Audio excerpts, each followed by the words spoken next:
ታሪኩ በአንድ ደስተኛ ቤተሰብ እንዲህ ሲል ያጠነጥናል። ጃኮብ የመጀመሪያ ልጃቸው ሲሆን ውድ እናቱ ያዘጋጀችለትን የጠዋት ቁርስ በጥድፊያ ቀማምሶ ወደ ፈተና ሲያመራ እንመለከታለን።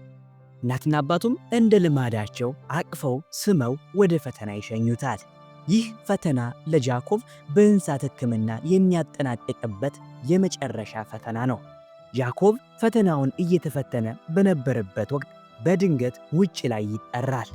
ይህ ቅጽበት ጠዋት በፍቅር አቅፈው የሳሙትን ቤተሰቦች የመኪና አደጋ ወደ ሞት ጎዳና እንዳሻገራቸው መልእክተኛው ይነግረዋል። በቤተሰቦቹ ሬሳ ፊት ለፊት ቆሞ በቅጽበት የደረሰውን አደጋ እየተንቀጠቀጠ መመልከት ይጀምራል።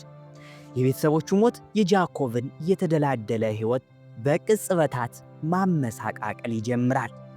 መኖሪያ ቤታቸውም በባንክ ዕዳ ተይዞ በዕዳ ይወረሳል። ጃኮብም የቤተሰቦቹን ቤት ለቆ ትምህርቱን አቋርጦ እርቆ ለመሄድ ይወስናል። በእግሩ ብዙ መንገድ ተጉዞ ሰፈሩን መልቀቅ ይጀምራል።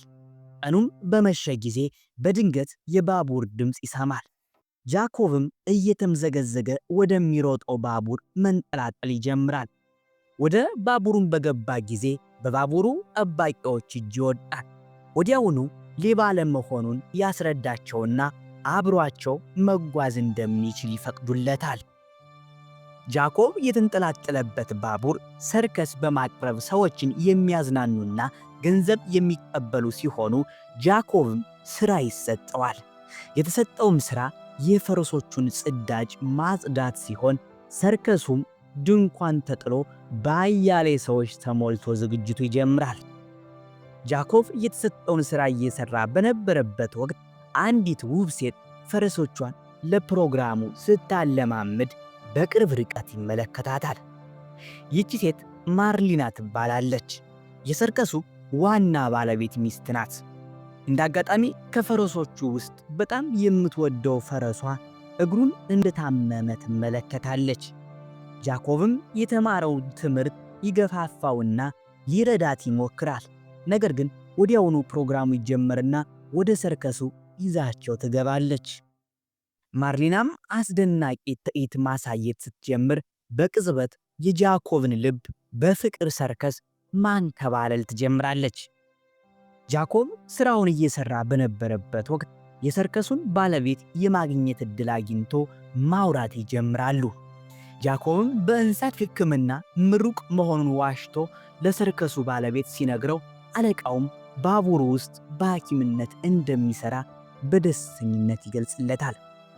ጃኮብም የታመመውን ፈረስ እንዲያድንላት ማርሌና ጠይቀዋለች። ጃኮብ ግን እንደማይድን ስላወቀ በሽጉጥ ፊት ለፊቷ ይገድለዋል። በዚህ ድርጊቱ የሰርከሱ ባለቤት ከባቡሩ ሊጥለው ያስፈራረዋል፣ ግን ሊጥለው አልደፈረም። ይቅርታ አድርጎለት ጉዞአቸውን ይቀጥላሉ። ወደ ሌላ ከተማ ጉዞ አድርገው በነበረበት ወቅት በፈረሱ ምትክ አንዲት ሮዚ የተባለች ዝሆን ይገዛሉ። ሮዚን የመንከባከብ ሥራ በጃኮብ ላይ ይወድቃል። የሮዚ መምጣት የጃኮብንና የማርሊናን ግንኙነት እያጠበቀው መምጣት ይጀምራል። ጃኮብም በአለቃው ፊት ልዩ ቀረቤታ ተሰጥቶት ክፍላቸው ድረስ መሄድ ይጀምራል። በዚህ ጊዜ በድንገት ማርሊና ባለቤቷ በእንቅልፍ እንደወደቀ ተመልክታ ጃኮብ ጋር መዳነስ ይጀምራሉ። ጠዋት በነጋ ጊዜ ሰርከሱ መቅረብ ይጀምራል። ማርሊናም ሮዚን ጋልባ ትርኢቱን ማሳየት ትጀምራለች። ነገር ግን ሮዚ የሰርከሱ ባለቤት በመንጠቆ እየወጋ ትርኢቱን በደንብ እንድታሳይ በተደጋጋሚ ሲሞክር እየጮኸች ወደ ውጭ ትሮጣለች። በዚህ ድርጊቷ የተናደደው የሰርከሱ ባለቤት ዝሆኗን በኃይል ይደበድባት ይጀምራል። ዝሆኗም ትቆስላለች። ጃኮብም ሰውየው ባደረገው ነገር ከልቡ ያዝንላታል። ማርሊናም ባለቤቷ ባደረገው ነገር ተቆጥታ ታኮርፈዋለች። ጃኮብም በመጨረሻ በፖሊሽ ቋንቋ ዝሆኗን ሲያናግራት እንቅስቃሴ ማሳየት ትጀምራለች። የሰርከሱ ባለቤት በበትር ትርኢት እንድታሳይ ቢሞክርም ጃኮብ ግን በቋንቋ ሮዚ ዝሆኗን የፈለገውን ትርኢት እንድታሳይ ያደርጋታል። ጃኮብም ለአለቃው በወረቀት ጽፎ የምታሳያቸውን ትርኢት ጮክ ብሎ እንዲናገር ይነግረዋል። አለቃውም መናገር ሲጀምር ሮዚ የታዘዘችውን ስታደርግ በጃኮብ ይገረማል። አለቃውም ጃኮብ ባደረገለት ነገር ተደስቶ እራት ይጋብዘዋል። አለቃውም ሚስቱ ማርሌና ጋር እንዲያወራ ጃኮብን ብቻውን ትቶት ይሄዳል። ባለቃው ሚስት ፍቅር በድብቅ የሚንገበገበው ጃኮብ ማርሊናን ማውራቱን ይቀጥላል። ቀርባ እንዴት አለቃው ጋር እንደተጋቡ ስትነግረው ጃኮብ ይሄ በየቦታው በባቡሩ እየዞሩ መኖሩ ለእሷ እንደማይመጥናትና ቆንጆ እንደሆነች ይገልጽላታል። በዚህ ንግግሩ ማርሌና በጃኮብ ፍቅር መጠለፍ ትጀምራለች። እየዳነሱ በነበረበት ወቅት ግን ባቡሩ ውስጥ ዘረፋ ተፈጸመ ተብሎ ሁሉም መሯሯጥና መጯጯህ ይጀምራሉ። ጃኮብና ማርሌናም እጅ ለእጅ ተያይዘው እየተሯሯጡ ወደ አንድ ባዶ ክፍል ይሸሻሉ። በዚህ ጊዜ በድንገት ፍቅራቸውን መቋደስ ይጀምራሉ። ማርሌናም ከባለቤቷ ጃኮብም ካለቃው ተደብቀው ፍቅራቸውን ማጣጣም ይገፉበታል። ሮዝ ዝሆኗ አለቃው የነበረበትን ኃይለኛ ዕዳ ውስጥ በምታሳየው ትዕይንት ከዕዳ ነፃ አደረገቻቸው። ታዋቂነታቸውም ይበልጥ አጎለበተችው። ማርሌናም ዝሆኗ ጋር በደንብ ተቆራኘች። ኦገስት አለቃው ዝነኛ መሆን ጀመረ። ይህንንም ውጤት ያስመዘገበው ጃኮብ መሆኑን አለቃው ኦገስት ለሰራተኞቹ በኩራት ይገልጽለታል። ይህ በነበረበት ወቅት ግን ኦገስት የጃኮብና የማርሌናን የድብቅ ፍቅር ግንኙነት ይደርስበታል። አለቃውም በኃይል ጃኮብን መደብደብ ይጀምራል። በቅጽበት ነገሮች ይለወጣሉ። ኦገስትም ጃኮብን ሊገለው እንደመጣ ማርሌና ስትነግረውና ጃኮብም አብራው ከባቡሩ እንድትዘል እጇን አጥብቆ ይዞ ይጠይቃታል። ወዲያውኑ ከባቡሩ ተያይዘው ይዘላሉ። በነፃነት ፍቅራቸውን ማሳለፍ ይጀምራሉ። ወደ አንድ ሆቴል ገብተው የፍቅር ጊዜያቸውን እያጣጣሙ በነበረበት ወቅት በድንገት በኦገስት እጅ ይወድቃል። ኦገስትም ማርሌናን ወስዶ ጃኮብን በኃይል አቁስሎት ይሰወራል። ጃኮብም በዱላ የቆሰለ አካሉን እየጎተተ የባቡሩን ሐዲድ ተከትሎ ማርሌናን ፍለጋ ይጀምራል።